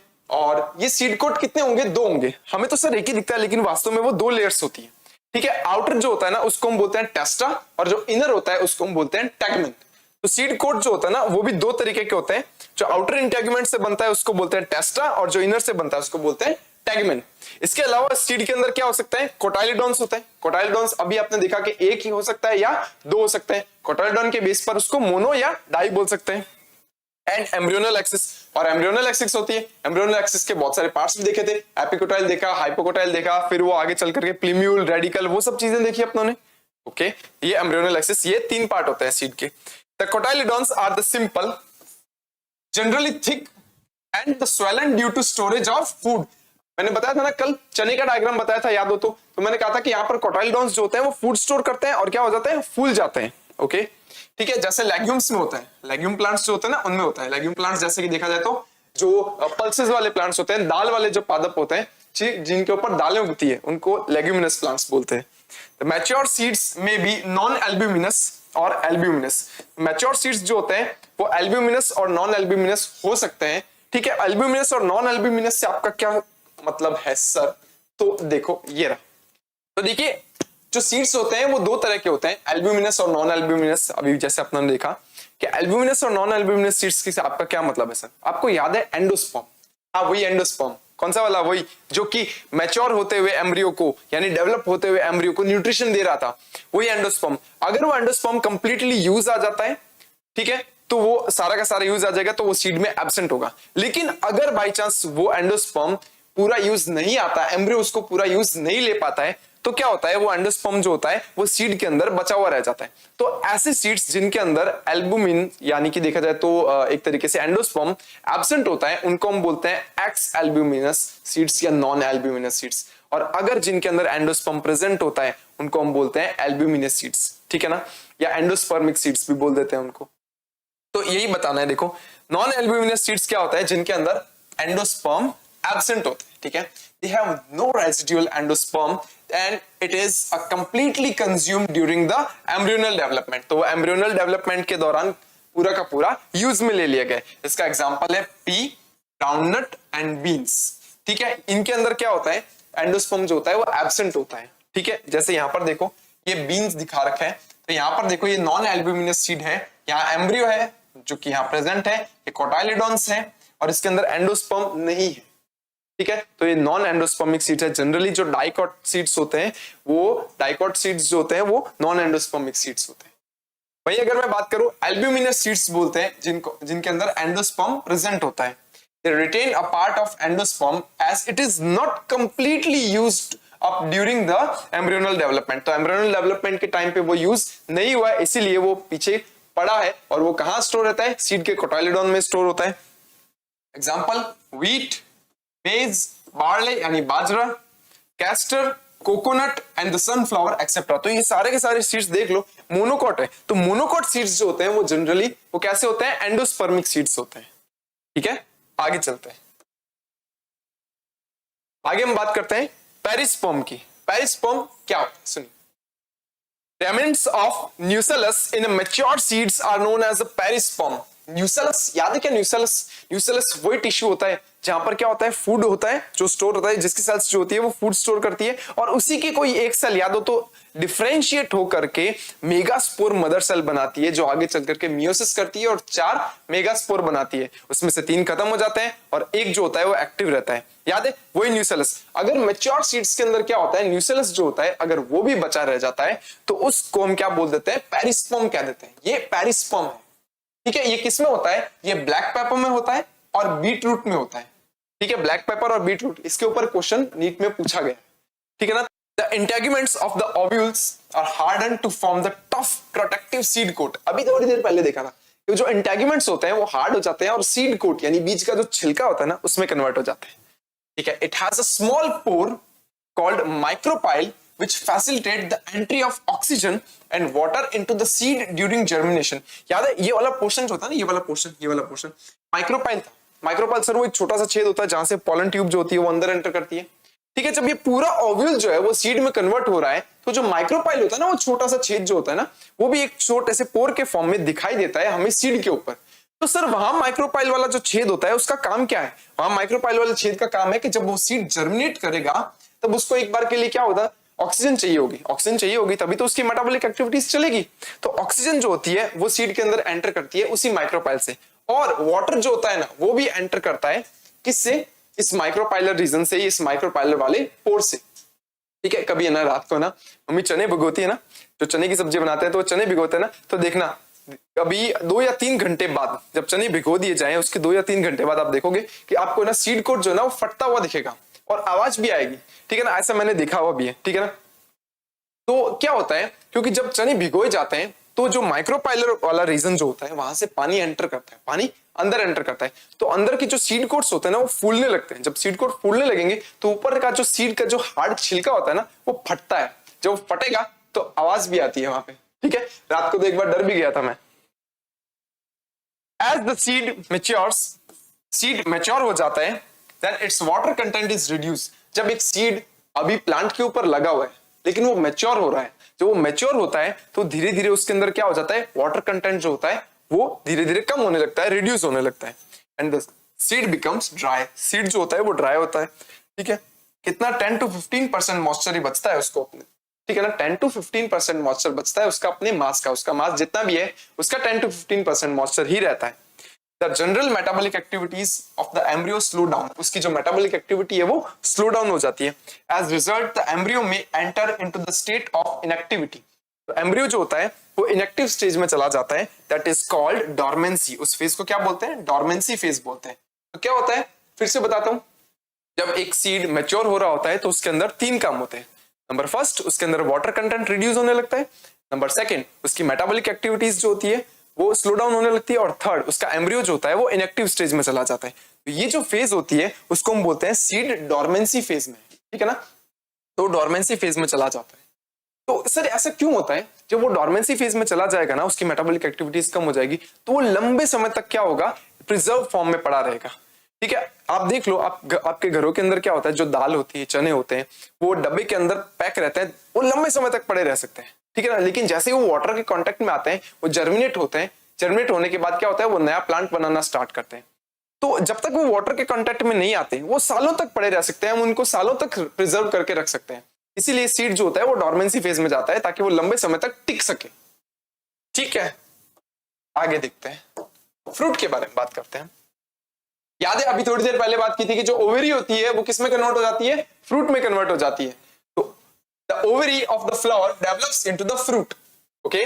Transformation of ovules into the seed, ovules जो होते हैं वो सीड में कन्वर्ट होते हैं, and the ovary into the fruit process simultaneously, यानी कि ओवरी फ्रूट में कन्वर्ट हो रही है, अंदर की तरफ जो ओव्यूल है वो सीड में कन्वर्ट हो रहा है। ये सब चीजें जो होती है वो साइमल्टेनियसली यानी एक साथ चलती रहती हैं। The wall of ovary develops into the wall of fruit, तो जो ओवरी की वॉल होती है वो आगे चल के क्या बन जाएगी, फ्रूट वॉल बन जाएगी, ठीक है। और उस फ्रूट वॉल को क्या बोल देते हैं हम, पेरिकार्प बोल देते हैं, ठीक है। The fruit may be fleshy, fruits जो होते हैं वो फ्लैशी हो सकते हैं, ठीक है ना, रसीले हो सकते हैं, just like guava, orange and mango etcetera. और मे बी ड्राई हो सकते हैं, जस्ट लाइक ग्राउंडनट मूंगफली जो होती है वो, मस्टर्ड जो सरसों होता है, इनके फ्रूट्स जो होते हैं वो ड्राई होते हैं। ठीक है, तो फ्रूट कैसे हो सकते हैं, या तो फ्लैशी हो सकते हैं या वो ड्राई हो सकते हैं। अब देखो on the basis of development के फ्रूट डेवलप कहां से हो रहा है। फ्रूट दो तरह के और होते हैं, तो सर इसका मतलब ये भी है कि ना फ्रूट जो होता है वो ओवरी के अलावा और कहीं से भी डेवलप होता है। हाँ बिल्कुल। तो क्या होता है जनरली, इन जनरली क्या होता है, फ्रूट्स जो होते हैं वो ओवरी से डेवलप होते हैं, लेकिन कुछ ऐसे फ्रूट्स भी होते हैं जो ओवरी के अलावा किसी दूसरे पार्ट से डेवलप होते हैं। तो ऐसे फ्रूट्स जो ओवरी के अलावा किसी दूसरे पार्ट से डेवलप होते हैं उनको हम बोलते हैं फॉल्स फ्रूट्स, और जो ओवरी से डेवलप होते हैं वो उनको बोलते हैं ट्रू फ्रूट्स। देखो many fruits have the mechanism for the dispersal of seeds. हाँ, फ्रूट्स जो होते हैं ना उनके पास अपनी अपनी मैकेनिज्म होती है कि वो डिस्पर्स करे, यानी सीड्स को फैलाए। ठीक है, क्योंकि फ्रूट जो होगा उसके अंदर सीड होगा, वो सीड ही तो आगे चल करके क्या करेगा, नया प्लांट बनाएगा। क्यों? क्योंकि उस सीड के अंदर क्या है, एम्ब्रियो है। ठीक है, fruits are two types, fruits दो तरह के होते हैं। ठीक है, true fruits, the fruits that develop from the ovary are called true fruits, यानी ऐसे फ्रूट्स जो ओवरी से डेवलप होते हैं उसको हम बोलते हैं true fruits. And the false fruits कौन से होते हैं, the false fruits that develop from the thalamus are called the false fruits, यानी ऐसे फ्रूट्स जो होते हैं जो थैलेमस से डेवलप होते हैं। आपको पता है थैलेमस या रिसेप्टेकल किसको बोलते हैं, वो जो फ्लावर होता है ना, फ्लावर, ये देखो हाँ ऊपर की तरफ ये कार्पल है क्या ना, ये यहाँ ओवरी है। ठीक है, जब फर्टिलाइजेशन हो जाता है ना तो ये जो स्टिग्मा और ओवरी जो है, सॉरी स्टिग्मा और स्टाइल जो है वो क्या होता है, हट जाती है, जड़ जाते हैं, शेड ऑफ हो जाते हैं। ठीक है ना, यहाँ ओवरी जो है वो फ्रूट में कन्वर्ट होगी। तो कुछ प्लांट्स ऐसे होते हैं जिनके अंदर ओवरी जो होती है वो फ्रूट में नहीं कन्वर्ट होती। कहते कर लो, नहीं होती कन्वर्ट में फ्रूट में। अरे भाई ओवरी दीदी हो जाओ ना, कहते नहीं फ्रूट में कन्वर्ट नहीं होंगे। तो यहां पर नीचे की तरफ जो थैलेमस होता है, ये जो थैलेमस होता है, थैलेमस कहता है कि ऐसे नहीं होगी क्या ओवरी, तो ओवरी दीदी आप मत हो, कोई दिक्कत नहीं है, फ्रूट मैं बनाऊंगा। तो पता है ये जो थैलेमस होता है ना, ये थैलेमस यूं ऐसे फ्लैशी हो जाता है, फूल करके यूं ये फ्लैशी हो जाता है, और हम इस थैलेमस को खाते हैं। इसका एग्जांपल पता है, इसका एग्जांपल है एप्पल। ठीक है ना, एप्पल में हम क्या खाते हैं, वो फ्लैशी थैलेमस खाते हैं, वहां पर थैलेमस फूल जाता है और वो खाना खाया जाता है, वो एडिएबल होता है। तो ऐसे फ्रूट्स जिनमें ओवरी डेवलप नहीं होती फ्रूट में, जबकि थैलेमस फ्रूट में कन्वर्ट होता है, उनको क्या बोलते हैं, फॉल्स फ्रूट्स। देखो fruits that develop from the thalamus are called false fruits. Example है इसका, देखो apple, strawberry, cashew nut etcetera. ठीक है, यहां पर ये रहा, देखो एप्पल, यहां पर नीचे की तरफ से बहुत बड़ा और फूला हुआ हिस्सा जो है, ये वाला क्या है, ये वाला थैलेमस है। Okay, in apple the fleshy receptacle forms the main edible part. Apple के अंदर क्या होता है, जो रिसेप्टेकल जो होता है जिसको हम थैलेमस बोल देते हैं, ठीक है ना, वो एडिएबल पार्ट होता है। देख लो यहाँ पर ये मैंगो है जो कि एक ट्रू फ्रूट है। ठीक है, ये इसके ऊपर की तरफ क्या होगी, ये इसकी फ्रूट वॉल हो गई। ठीक है, अंदर फ्लैशी पार्ट जो होता है वो एडिएबल है और इसके अंदर मिलता है सीड। ठीक है, और यहाँ एडिएबल पार्ट जो होता है वो क्या है, एप्पल के अंदर एडिएबल पार्ट जो होता है वो थैलेमस होता है। और यहाँ पर लिखा हुआ देखो फॉल्स फ्रूट्स, इसका कोर है। ठीक है, यानी ओवरीज है और उनके अंदर प्रेजेंट होते हैं सीड्स। ठीक है, तो जो आपको छोटे छोटे दिखाई देते हैं ना एप्पल के अंदर, वो उसकी ओवरीज होती है, फिर उनके अंदर सीड्स मिलते हैं। ये थे ट्रू फ्रूट्स और फॉल्स फ्रूट्स के बारे में। हम बात करेंगे पार्थिनोकार्पिक फ्रूट्स क्या होते हैं। सुनो, fruits are generally developed without fertilization are called parthenocarpic fruits. Example है banana, guava, apple, etc. देखो इन जनरली क्या होता है, एक ओवरी जो होती है वो फ्रूट में कन्वर्ट होती है कब, जब फर्टिलाइजेशन होता है, अंदर मेल गैमेट गया, फीमेल गैमेट थे। ठीक है, वहां पर फर्टिलाइजेशन हुआ, फर्टिलाइजेशन के बाद में ओवरी फ्रूट में कन्वर्ट होती है, ओव्यूल सीड में कन्वर्ट होता है। करेक्ट। ठीक है, लेकिन कई बार क्या होता है, ये जो ओवरी होती है वो बिना फर्टिलाइजेशन के ही कहता है कोई दिक्कत नहीं है, मेल पार्ट नहीं आएगा कोई दिक्कत नहीं है। ठीक है, पॉलन ग्रेन्स नहीं आए, ठीक है, मैं अपने आप ऑटोमेटिकली कन्वर्ट हो जाऊंगी फ्रूट के अंदर विदाउट फर्टिलाइजेशन। अगर ओवरी विदाउट फर्टिलाइजेशन के ही फ्रूट में कन्वर्ट हो जाती है तो ऐसे जो फ्रूट बनते हैं उनको हम बोलते हैं कि वो होते हैं पार्थिनोकार्पिक फ्रूट्स। सुनो ध्यान से, अंदर है ना, फिर है ना सर उसका क्या होगा, उसका किसका? उसी का, ओव्यूल का, ठीक है ना। तो देखो ये ओवरी जो है ये तो कन्वर्ट हो जाएगी किसमें? सीड में, सॉरी फ्रूट में, ठीक है ना। ओवरी जो होती है वो कन्वर्ट हो जाएगी फ्रूट में।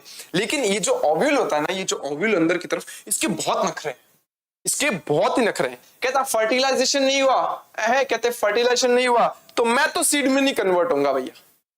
ओवरी कहती है, ओवरी के ज्यादा नखरे नहीं है, ओवरी कहती है कि फर्टिलाइजेशन नहीं हुआ क्या, कोई दिक्कत नहीं, मैं तो ऐसे ही फ्रूट में कन्वर्ट हो जाऊंगी। लेकिन अंदर का ओव्यूल जो होता है वो कहता है कि नहीं भैया, बिना फर्टिलाइजेशन के मैं तो सीड नहीं बनाऊंगा। तो पता है ऐसे फ्रूट्स जो होंगे उनके अंदर सीड नहीं होते, क्यों? क्योंकि जो ओव्यूल था वो कन्वर्ट ही नहीं हुआ सीड में। क्यों नहीं हुआ? क्योंकि फर्टिलाइजेशन नहीं हुआ। तो ऐसे फ्रूट्स जो होते हैं वो सीडलेस फ्रूट्स होते हैं। वो क्या होते हैं? सीडलेस फ्रूट्स होते हैं।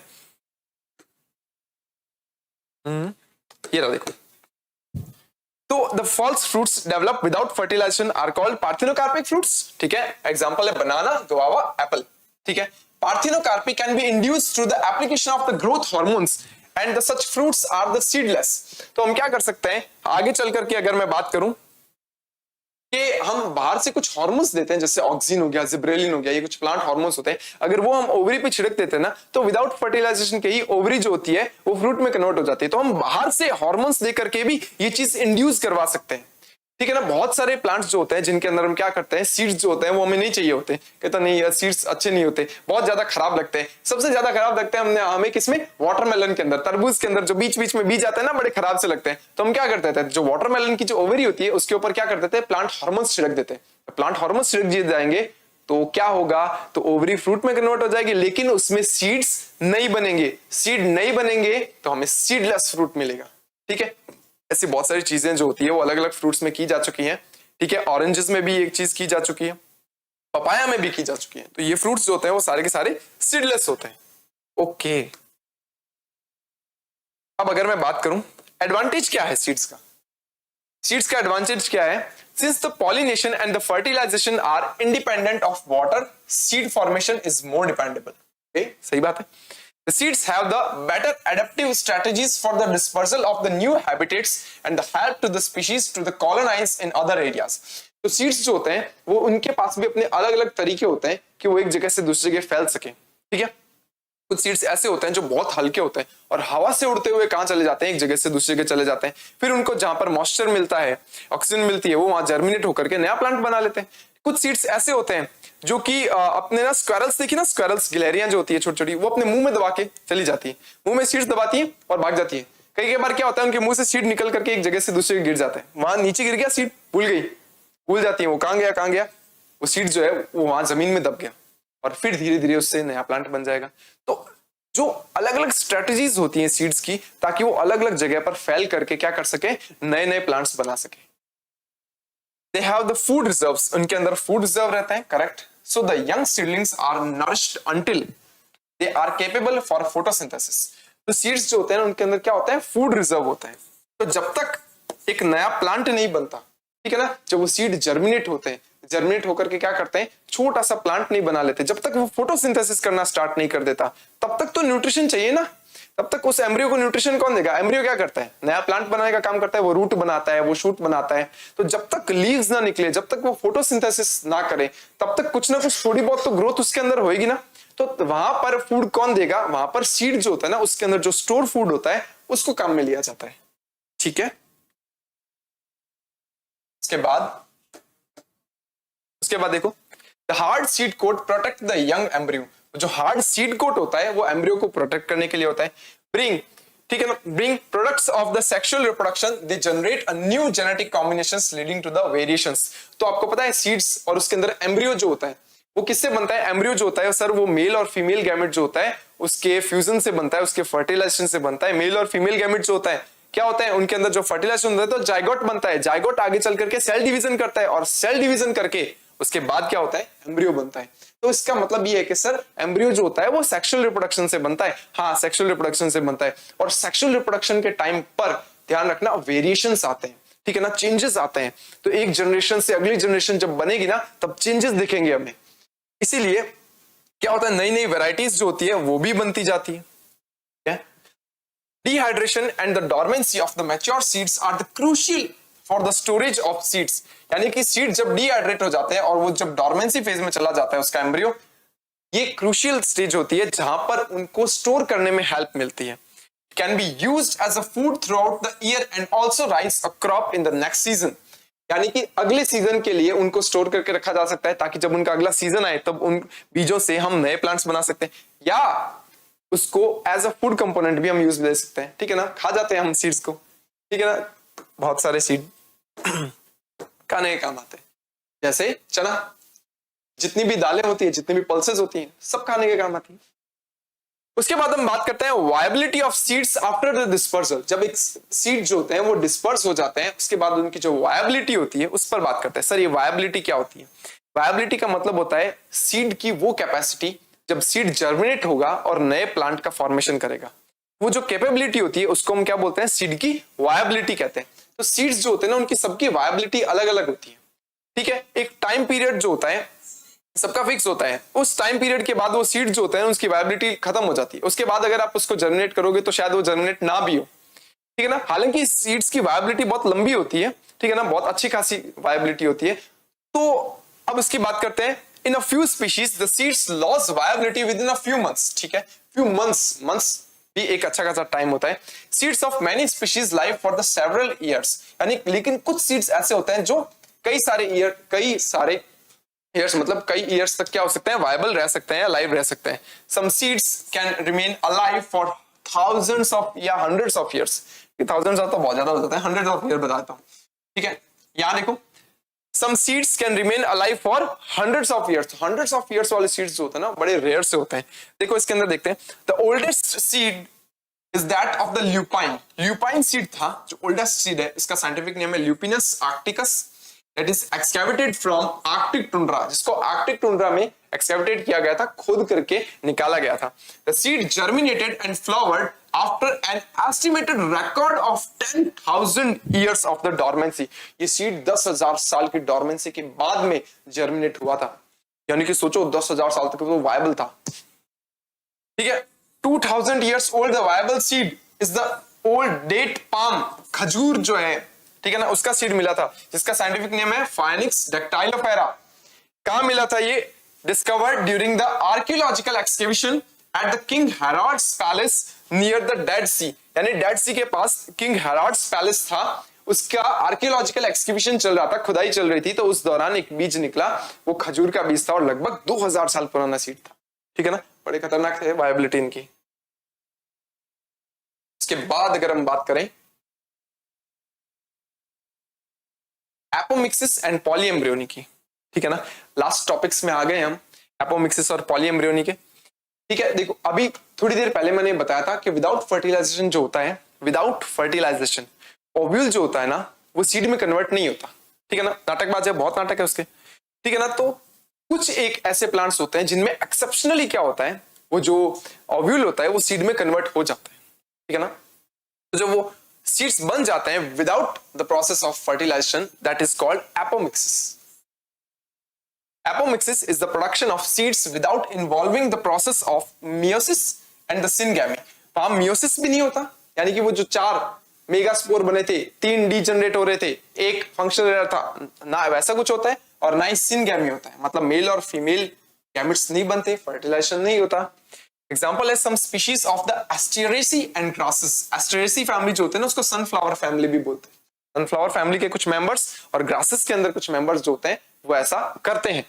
तो इनके अंदर क्या होता है, बिना फर्टिलाइजेशन के ही डायरेक्टली क्या होता है, सीड बन जाता है। Apomixis is the form of asexual reproduction. सीधी सी बात है, वहां पर मेल गैमेट तो आया ही नहीं, जब मेल गैमेट आया ही नहीं तो अकेला फीमेल गैमेट है, वहीं से तो सीड बनाए। तो आपको पता है जब एक ही पेरेंट इन्वॉल्व होता है, ऐसा रिप्रोडक्शन जो होता है उसको हम एसेक्सुअल रिप्रोडक्शन कहते हैं। That mimics the sexual reproduction। हालांकि ये मिमिक्री करता है सेक्सुअल रिप्रोडक्शन की, पर ये वास्तव में क्या है, एक ही पेरेंट जिसके अंदर पार्टिसिपेट कर रहा है, तो ये एसेक्सुअल रिप्रोडक्शन है। इसके बाद देखो डेवलपमेंट कैसे करते हैं एपोमैटिक सीड्स, यानी एपोमिक्सिस जो होता है उसके अंदर जो सीड्स होते हैं उनको एपोमैटिक सीड्स बोलते हैं। ठीक है, in some species the diploid egg cell, diploid egg cell मतलब डिप्लॉयड एग सेल किससे बनेगी, वो जो न्यूसेलस सेल थी ना, न्यूसेलस सेल जो कि 2n सेल थी, उससे डिप्लॉयड एग सेल बनेगी। Is formed without the reductional division, उसमें कोई रिडक्शनल डिवीजन नहीं होता, वो न्यूसेलस सेल्स जो होती है वो डायरेक्टली एग सेल में कन्वर्ट हो जाती है, और ऐसी एग सेल n नहीं होगी, फिर वो 2n 2n सेल होगी, ठीक है, and it develop into the embryo without fertilisation, और वो विदाउट फर्टिलाइजेशन क्या हो जाता है, एम्ब्रियो में कन्वर्ट हो जाती है। तो पहले क्या था, पहले था न्यूक्लियस सेल, वो न्यूक्लियस सेल डायरेक्ट कन्वर्ट होगी क्या सी डिप्लॉयड एग सेल में, और डिप्लॉयड एग सेल जो होती है वो डायरेक्टली कन्वर्ट हो जाती है एम्ब्रियो के अंदर विदाउट फर्टिलाइजेशन, और फिर वहां पर सीड भी बन जाता है, एम्ब्रियो बनेगा तो सीड भी बन जाएगा। देखो कुछ और सीड्स के बारे में बात करते हैं। The orchid fruits are the one such a category and each fruit contain thousands of tiny seeds. तो ऑर्चिड का जो फ्रूट होता है वो इस कैटेगरी में आता है, और उसके अंदर एक ही फ्रूट में पता है क्या होता है, थाउजेंड्स ऑफ सीड्स होते हैं, छोटे छोटे छोटे छोटे सीड्स होते हैं। Similar in this case in the fruits of some parasitic species such as Orobanche and Striga. Orobanche और स्ट्राइगा जो होते हैं वो ऐसे सीड्स होते हैं जिनको पैरासाइट सीड्स कहा जाता है। The large tree of ficus develops from the tiny seeds। एक छोटा सा टाइनी सीड जो होता है, आपको पता है, वो फाइकस का बड़ा सा अंजीर का पेड़ जो होता है ना, ठीक है, अंजीर जो होता है वो, ठीक है, इसके अलावा फाइकस जो होता है ना, उसको पीपल के लिए, बरगद के लिए वो भी आते हैं वर्ड्स। तो छोटे छोटे सीड्स जो होते हैं वो इतने बड़े बड़े पेड़ बना लेते हैं, बताओ, ठीक है, और इनके अंदर भी क्या होते हैं, बहुत छोटे छोटे टाइनी सीड्स होते हैं। फिर उसके बाद क्या होता है, देखो यहां पर एक स्पेशल पॉइंट दिया हुआ है, in many species many citrus fruits जो होते हैं वो एंड द मैंगो वैराइटीज जो होता है, some of the nucellar cells surrounding the embryo sac, यानी एम्ब्रियो सैक जो होता है ना उसको सराउंड करने वाली जो न्यूसेलर सेल्स जो होती है, they divide and protrude into the embryo sac. वो क्या करती है, डिवाइड करती है और एम्ब्रियो सैक बना लेती है, and develop into the embryos. तो जब क्या होता है, एम्ब्रियो सैक को डिवाइड करने वाली जो न्यूसेलस, जो सराउंड करने वाली जो न्यूसेलस सेल्स होती है, वो न्यूसेलस सेल्स सडनली एक्टिव होकर के एम्ब्रियो सैक बनाने लगती है। तो फिर उसके बाद क्या होगा, हर एक एम्ब्रियो सैक में क्या होगा, अलग अलग एम्ब्रियो मिलेंगे। तो ऐसे जो सीड्स होते हैं उनके अंदर क्या होता है, मल्टीपल एम्ब्रियोज मिलते हैं, एक से ज्यादा एम्ब्रियो मिलते हैं। तो ऐसी जो कंडीशन होती है उसको हम बोलते हैं poly embryony. In such species the ovule contains many embryos, that occurrence of the more than one embryo in a seed that is called polyembryony, इसको हम पॉलीएम्ब्रियोनी बोलते हैं। तो डायरेक्टली पता है क्या होता है, यही वो न्यूसेलस सेल्स जो होती है वो आगे एम्ब्रियो सैक बनाने लगती है, एम्ब्रियो सैक में क्या होगा, एम्ब्रियो बनेगा, और एम्ब्रियो जो होता है, ठीक है, जब एक से ज्यादा हो जाएंगे सीड में तो उसको क्या बोलेंगे, पॉलीएम्ब्रियोनी कहते हैं, ओके, पॉलीएम्ब्रियोनी। उसके बाद यहां सुनिए, importance of apomixis in a hybrid seed industry. Hybrid seed industry में एपोमिक्सिस का क्या रोल है, सुनो, एपोमिक्सिस क्या होता है, अभी देखा था, जब बिना मेल गैमेट के ओनली जो फीमेल पार्ट होता है, फीमेल पार्ट में ही क्या हो जाता है, अकेला एम्ब्रियो बन जाता है, उसको हम बोलते हैं, और वहां पर सीड भी बन जाता है, उसको हम बोलते हैं एपोमिक्सिस, ठीक है ना। एपोमिक्सिस सीड क्या होगा, सिर्फ एक पेरेंट से बनेगा, फीमेल पेरेंट्स, ठीक है। तो हाइब्रिड सीड इंडस्ट्री में इसका क्या रोल है, हाइब्रिड सीड इंडस्ट्री का मतलब क्या होता है, हाइब्रिड का मतलब क्या होता है, जब कोई भी दो अलग अलग डिफरेंट प्लांट्स जो होते हैं उनके कैरेक्टर्स आपस में मैच करके एक ऐसा हाइब्रिड सीड बनाया जाता है जिसमें दोनों के कैरेक्टर्स होते हैं, उसको हम बोलते हैं हाइब्रिड्स, ठीक है। तो इनका क्या रोल है आगे, उन सीड्स को जब हम आगे उगाते हैं तो क्या वो सीड्स जो होते हैं वो अपने कैरेक्टर्स मेंटेन कर पाते हैं या नहीं कर पाते हैं, तो सही बात बताऊं तो नहीं कर पाएंगे, ठीक है। मान लो मैंने एक हाइब्रिड सीड बनाया, ठीक है, जिसमें दो प्लांट्स के कैरेक्टर थे, दो फ्रूट, अलग अलग फ्रूट्स के कैरेक्टर थे, मैंने उस सीड को क्या किया, जमीन में बो दिया, उससे प्लांट बनेगा, ठीक है। उस प्लांट के अंदर भी क्या होंगी, ओवरीज लगेंगी, ओवरीज के अंदर भी क्या होगा, ओव्यूल होगा, ओव्यूल में क्या होगा, फीमेल गैमेट होगा, और वो फीमेल गैमेट जो होगा वो किसी पॉलन ग्रेन से आकर के फर्टिलाइज करना चाहेगा। अब मुझे एक बात बताओ, जब पॉलन ग्रेन बाहर से आएगा, दूसरा पॉलन ग्रेन आएगा, तो क्या वो नए कैरेक्टर लाएगा, क्या पोलन ग्रेन्स जो होते हैं उसके अंदर जो डीएनए होता है, जो मेल गैमेट का जो डीएनए होता है उसके अंदर क्या नए कैरेक्टर होंगे, हाँ नए कैरेक्टर होंगे। तो क्या नए कैरेक्टर जब आएंगे तो क्या जो सीड बनेगा उसके अंदर जो एम्ब्रियो होगा उसके अंदर कुछ नए कॉम्बिनेशंस बनेंगे, क्योंकि मेल गैमेट जो होता है वो कहीं और से आया, बाहर से आया, तो अपने नए कैरेक्टर लाया होगा। तो जब नया कैरेक्टर लाएगा तो क्या पुराना कैरेक्टर जो होगा क्या वो चेंज हो सकता है क्या, हाँ पुराने कैरेक्टर तो मेंटेन हो सकता है, ना ही रह पाए, नए वेरिएशंस आएंगे तो जो हमने हाइब्रिड सीड्स बनाए थे उसका फिर क्या फायदा। इसीलिए हाइब्रिड सीड्स जो होते हैं वो ईयर पर ईयर बनाए जाते हैं, ठीक है ना, हर साल बनाए जाते हैं, क्योंकि जो एम्ब्रियो बनता है वो सेक्सुअल रिप्रोडक्शन से बनता है, और सेक्सुअल रिप्रोडक्शन में क्या होते हैं, वेरिएशंस आते हैं, तो पुराने कैरेक्टर्स जो होते हैं वो मेंटेन नहीं रह पाते, तो साल दर साल हर साल क्या होता है, ये सीड्स बनाए जाते हैं, हाइब्रिड सीड्स बनाए जाते हैं। बट ये हाइब्रिड सीड्स जो होते हैं ना बहुत ज्यादा कॉस्टली पड़ते हैं, हालांकि हमें क्या गवर्नमेंट बनाती है, जो फार्मर्स होते हैं उनको तो अवेलेबल करवाए जाते हैं, The hybrid seeds have been produced every year. Okay, if the seeds collected from hybrids are sown, the plants in the progeny will segregate and lose their hybrid characters. हो सकता है ना, लॉस कर देती है, हाइब्रिड कैरेक्टर्स जो होते हैं वो लॉस हो जाते हैं. The production of hybrid seeds is costly. ये प्रोडक्शन जो होता है वो कॉस्टली होता है. Hence the cost of hybrid seeds is also expensive for the farmers. Farmers जो होते हैं उसके लिए भी वो काफी एक्सपेंसिव पड़ते हैं अगर गवर्नमेंट उनको ना दे. ठीक है ना. If the hybrids are made up into the apomites, एपोमाइट्स से अगर सीड्स बना लिए जाए तो मतलब डायरेक्टली जो न्यूसेलस सेल्स होती है वो डायरेक्टली एम्ब्रियो में कन्वर्ट हो गई. ठीक है, और वो ओव्यूल जो होता है वहां पर वो सीड में कन्वर्ट हो जाता है. तो ये मामला थोड़ा सा सही हो जाएगा क्योंकि उसके अंदर एक ही पेरेंट होंगे, तो कैरेक्टर्स जो होते हैं ना वो कैरेक्टर्स, ठीक है ना, मेंटेन रहेंगे वहां पे. There is no segregation of characters, तो वहां कैरेक्टर्स का सेग्रीगेशन नहीं होगा. Then that characters in the hybrid progeny, तो वो सेम कैरेक्टर्स जो होंगे वो नेक्स्ट जनरेशन में उनके चले जाएंगे. Then the farmers can keep on using hybrid seeds to raise a new crop year after year. तो अगर एक एपोमाइटिक सीड्स बना लिए जाते हैं तो कैरेक्टर्स जो होंगे वो एग्जैक्टली सेम कैरेक्टर्स जो होते हैं, क्यों? क्योंकि वो एक ही पेरेंट से बनाए तो वो आगे चले जाएंगे, सेम कैरेक्टर्स मेंटेन रहेंगे. इस कारण से क्या होगा, जो फार्मर्स है वो आगे से आगे उनका प्रोडक्शन जो होता है वो कर सकते हैं. ठीक है, यहाँ पर देखा जाए तो जो चैप्टर जो है sexual reproduction in flowering plants वो खत्म होता है. इससे रिलेटेड अगर आपको कोई भी डाउट है तो आप नीचे कमेंट सेक्शन में लिख सकते हैं. Keep learning and keep growing with Winsome International School. Thank you.